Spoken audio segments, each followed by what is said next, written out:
of a day in your life without music? Can you think of a day in your life without watching a film or something, right? Even advertising on television and music, all of this is about art and the production of art and the commercialization of art. But we don't think about it because it's like right there in the background, and we don't think take it for granted. We take it for granted, right? Yeah. So in terms of this artist in residence program, it not only is going to consciously engage our students and the wider public, because it's not only about our students. We invite people in the areas of art that the artists are working in outside of the university community to come in and be part of that conversation and that education. We're a public university, so we reach out across the board. So it's not only for students, even though our students get first jump, of course, because they're students. They're students, exactly. And our alumni also get good treatment because they're alum, right? So if there's a line, students first, alumni second, and anybody else third, right? So they engage with the art, they engage with the artist, which is the critical thing, because every artist is unique and powerful and has something very, very different that makes them special that we are not capturing in this country. And so, for instance, talking to Dave about how he comes up with his stories and his songs and his music, how he creates, what kinds of experiences, what kinds of challenges he's had, because people see the very successful icon that we have among us, but they wouldn't know what kinds of things he's gone through. And so a young person thinking that, oh, look at him, he's got everything, but really hearing from him how he solved his problems, how he solves technical problems, because all art has technical problems that people don't see, because you see the finished product, you don't see it when they're working it out, right? Yeah. So one of the things I said, if you get me talking, I won't stop. So I need to stop now. But you asked me 3 questions in one. So the third question was, what do we expect to get out of Dave? Yes. So I want you to pause to come back to something you said in relation to a question you asked, and that is, where can we find this stuff? We only have a small amount of it. Professor Mohammed mentioned the name of a person, the business development manager, Carolyn English. We just hired her as part of a small effort to start a business development unit. And 2 weeks ago, I signed an MOU with Metro, where we're going to be sending some of our product for them to sell. Today, I signed an MOU with Giftland. Giftland will be selling. It's not going to be all the items, but some. And as we produce and expand and scale up, and I'm assuming depending on the public's response too. Yes, so all of it is a test for us. So I'm hoping in the near future we'll have more of those student art related projects for sale. I said earlier this year I want to have UG products at the airport. Perfect. Yes. And so we're talking with a owner of a business there to make available. We've got to sell the university as both an educational and an economic enterprise. So indeed, you have not, because the very first time you came on this program, you spoke at length about branding. So you have not reneged on branding that and promise. Merchandising Yes. have to go hand in hand. Okay. All right. Great. Even before we talk about, because I'd like a recap, of course, and with the input that was from an interruption. She was going to make a final point. Yes, but even before we talk about what you expect in 2018, and basically a recap of what UG has achieved for 2017. I would like to hear what Professor Mohammed is expecting. From Dave, yes. Right. I just want to say this one thing, which I think is a very big thing. Yes. You know, Chronix was here the other day, and we gave one of our artists, who just graduated actually, did a painting of him, a portrait of Chronix. And he gave it to him when he came to the university, and he has been like, he said this is probably one of the best paintings he's seen of him. He said it on stage for everybody to hear. Actually, he was whispering to the guy, so we were there, we heard. But that's that kind of projection, that kind of exposure, that kind of great, excellent work that our art department is doing, music as well, right? That's the kind of thing that we need to be able to do for our students and to give them these international and national platforms to have an opportunity to think. So what do we need from the lovely? But I want to put another footnote in, because yesterday I try to go to German at least once a fortnight. So yesterday I went to German to get my soup.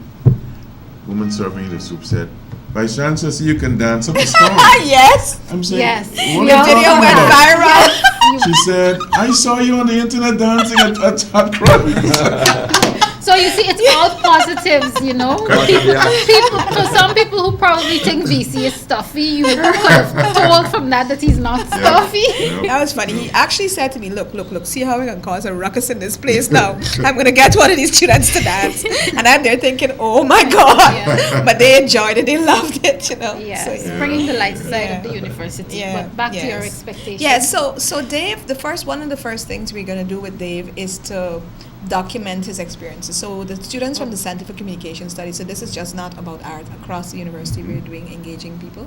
They're going to sit with him on three separate occasions. First, first when he first starts, second in the middle of his tour, and third to really talk to him about his experience, his life, and so on. So kind of biographic overview on film of him.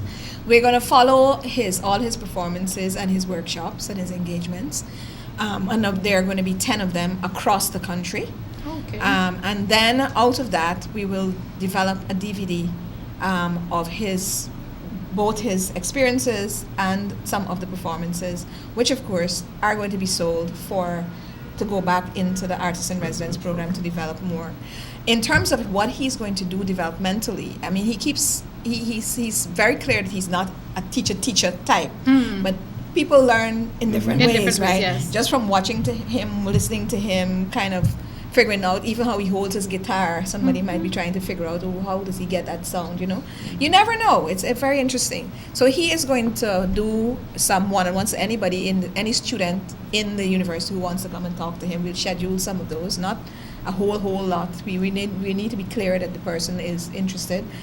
And then he also has the storytelling part of his thing. So UG, Georgetown, UG Linden, UG Berbice. Nice.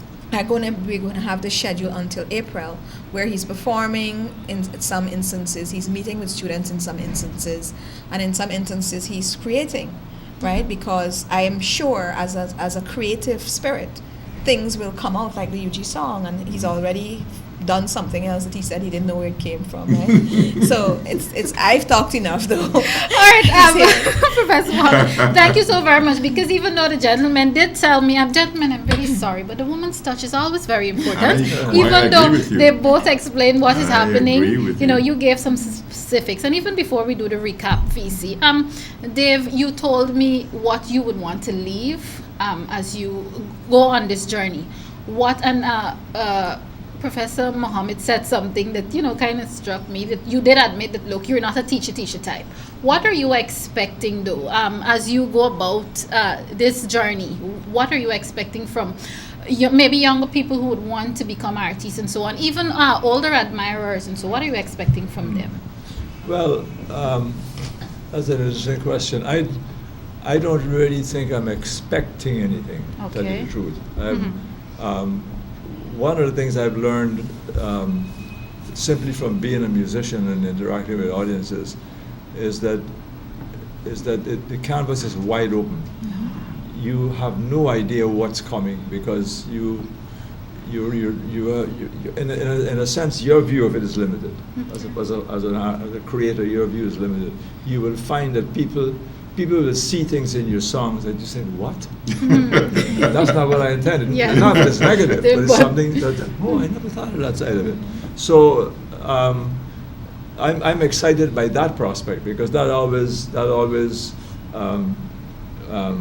lights my fire, put it that way, because somebody will say something to you that comes out of nowhere. Yeah. Like just 2 days ago, I was at a function. The Cardiac Heart Institute here had a documentary, and they asked me to come and watch it. And a lady came up to me afterwards, and a young girl, and launched into this usual business of, I love your songs, yes, and she got very emotional, and I got very emotional, simply and that's an example of it. So you never know what is coming. Okay. Let me give you another quick one. I'm playing at it's in Guyana. I'm playing at flag raising, and flag raising, big stage, and drummers were on stage, and I was at the back of the stage waiting to go on. We were going to play next, and as I'm standing there like this, I see somebody coming towards me, a woman walking up towards me, and it's dark, we're in the dark, but I can see her. She walks right up to me, doesn't say anything, and just throws her arms around me and hugs me up, you know. Oh. So I thought, I must know this person. And then I leaned back and said, I didn't recognize her. And I said, well, I don't know you. And she says, no. And I said, so what was that for? And she just looked at me for 2 seconds and she said 2 words. She said, you know. And she walked away. Aww. And that I mean, I get goosebumps thinking about it. Yes. And afterwards, I thought, what a tribute that is. I mean, it's so large. She don't have to explain. Yeah. You know?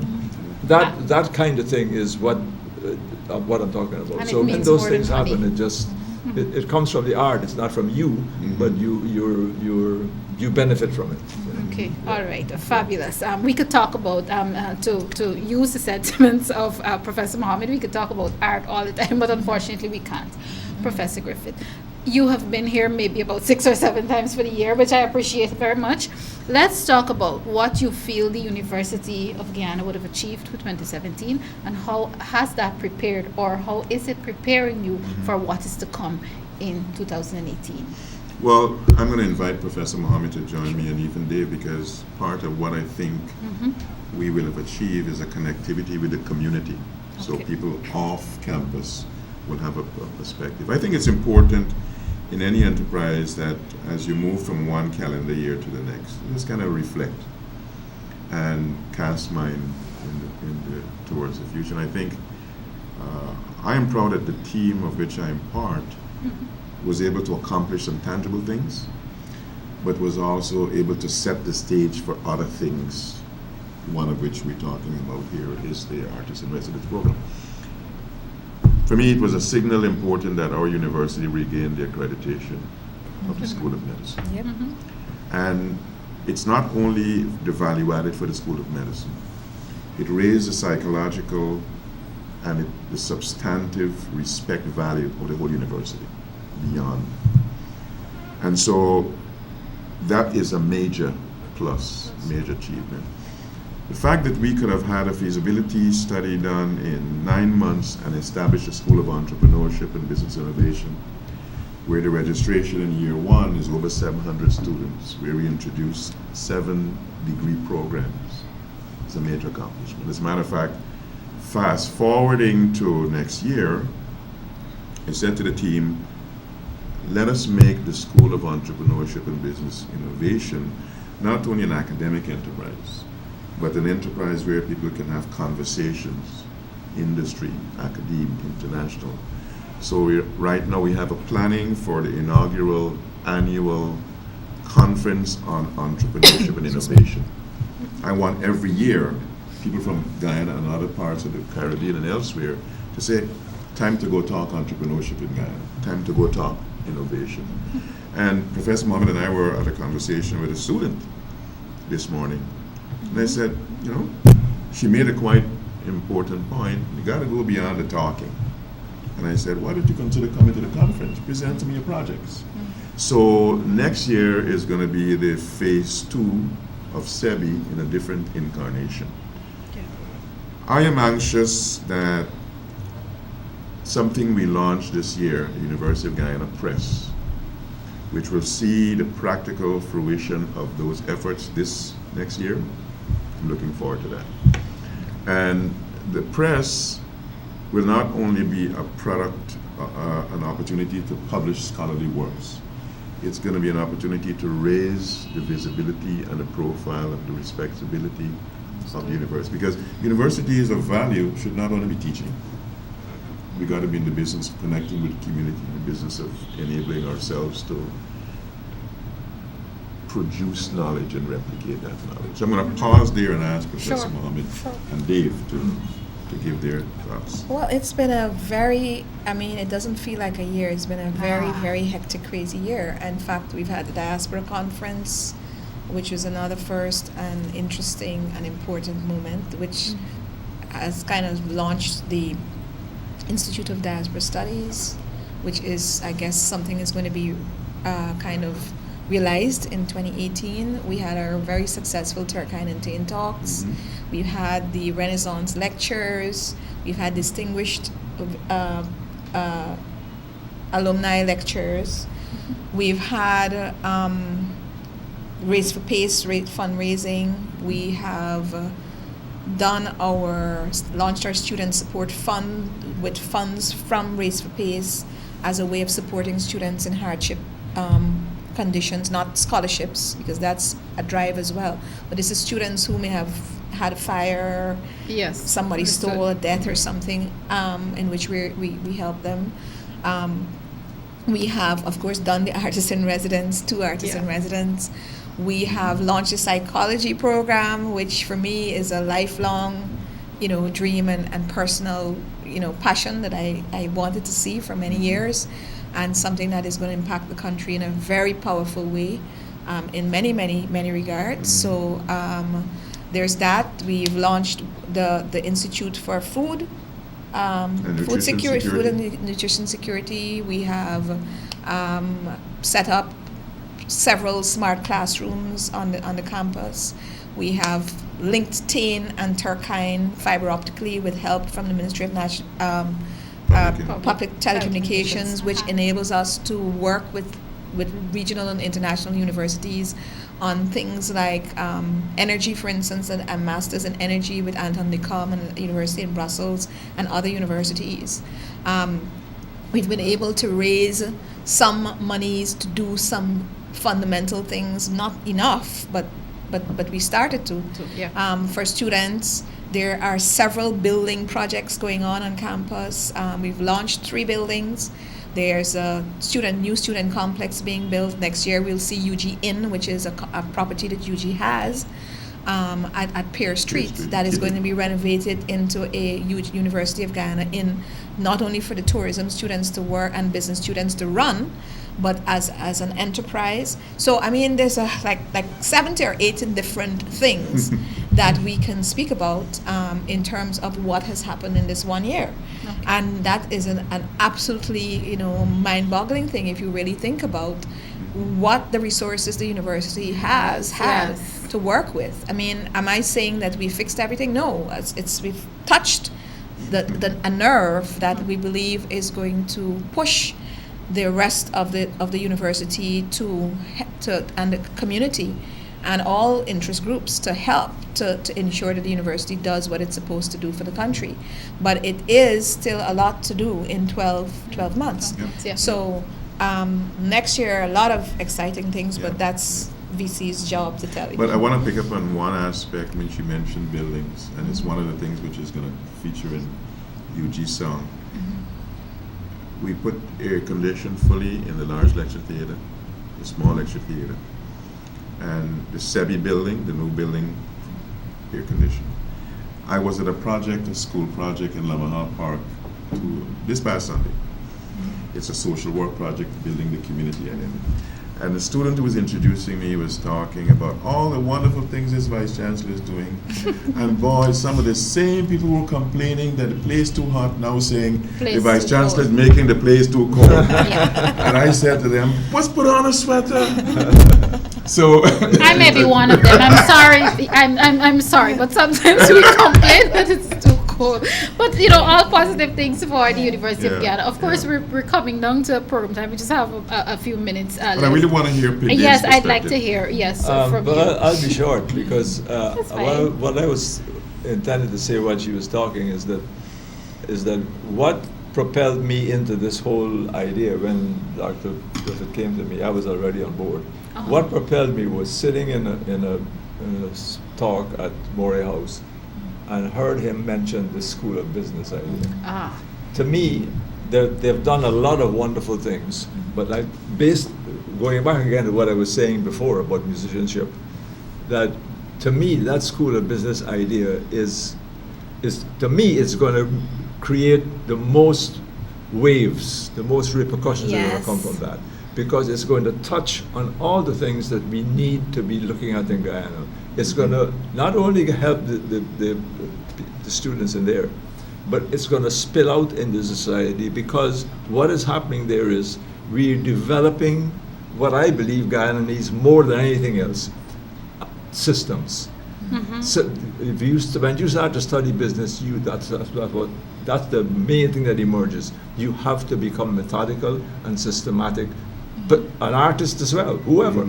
And to me, that idea of the School of Business, and it's wonderful to see it happening, starting to roll, because that is going to make the greatest effect for the country when you look back on it years from now. Yep. Exactly, So, especially and that's now what pulled me into it. So we're talking about the green economy, and then there's the oil and gas. So indeed, I agree with you. But I want to add a footnote Sure. to, I'm big on footnotes this afternoon. I realize that. It's fine. Footnote to what Dave said in the SEBI. There are a couple of things that we're going to be doing differently, some of which are rolled out next year.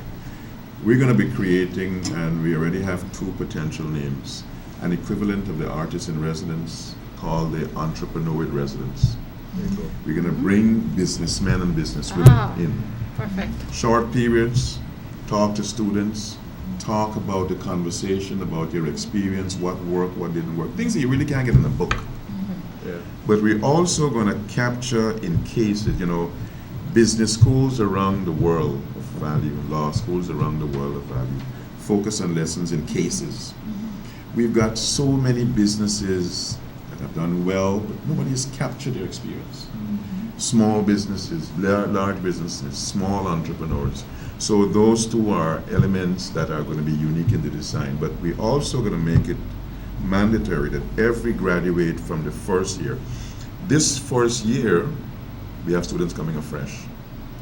Those students, by the time they will have graduated in 4 years, will have to speak at least 1 language other than English. And we've identified Portuguese, Spanish, and Chinese. So we're saying to people, coming back to Dave's point, this is about enabling the nation to correct some deficits in regard to how you understand business, in enabling businessmen to feel that they may not be teacher, but the value of coming and spending a time in a class passing on knowledge. It's a way. And finally, we're going to be doing in SEBI writ large what we began to do with the student government. We started a etiquette training program. Every SEBI graduate will have to take a business etiquette dinner. Lovely. How to conduct yourself properly. Perfect. And that's one of the we'll things that was done this year, definitely appreciate- where students, he would have told you that before.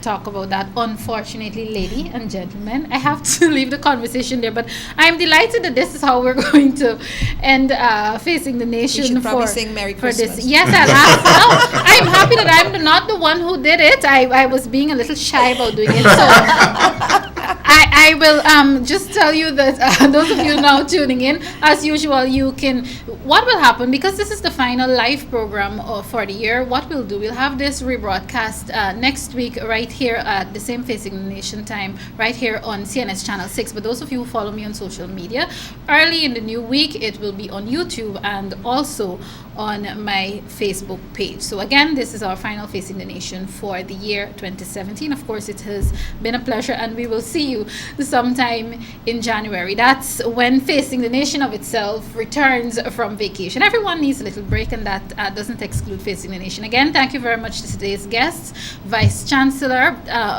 Professor Ivelaw Griffith, no stranger to Facing the Nation, distinguished visiting artist in residence, I got it right, Dave Martin, and of course, last but by no means least, the Deputy Vice Chancellor, Professor Paloma. Distinguished. Thank you. Professor Paloma Mohammed, and we'll leave you with that Merry Christmas song from Dave Martin's, requested by Professor Mohammed. No, I said we'll all sing. So we'll all sing. That you. includes me. So 1, 2, 3. No, hold on. How much time you got? You got a minute? I have less than a minute. I have 30 seconds. Okay, 30 seconds. This is a Christmas song, a Caribbean Christmas song, not chestnuts roasting. Okay. Breadfruit roasting on an open fire. Stray dogs running everywhere. I should turn my mic. Dance hall songs being sung by a choir. And the smell of ganja in the air. Everybody know when black cake make and sorrel set. You don't know says season right. Buju Bantan, Tisti, and even Black Chinese gonna rock the dance all hard tonight. Them ram goat in Mandeville, them take a them man goat in Mandeville, them take a vote. Them say them don't want to end up in Corrie Goat. But the chicken in your yard start to cry because them know that Boxing Day them going to fry. So bring the cook up and the callaloo, the breadfruit, and Banks Beer very cold, and XM 10-year-old, Irie Christmas. Irie Christmas to you. Viewers, thank you very much for Christmas, tuning in. that's good, that's good. This has been Facing the Nation. Of course, a very Merry Christmas from our family to yours. Take care. Wonderful, that's good, that was great.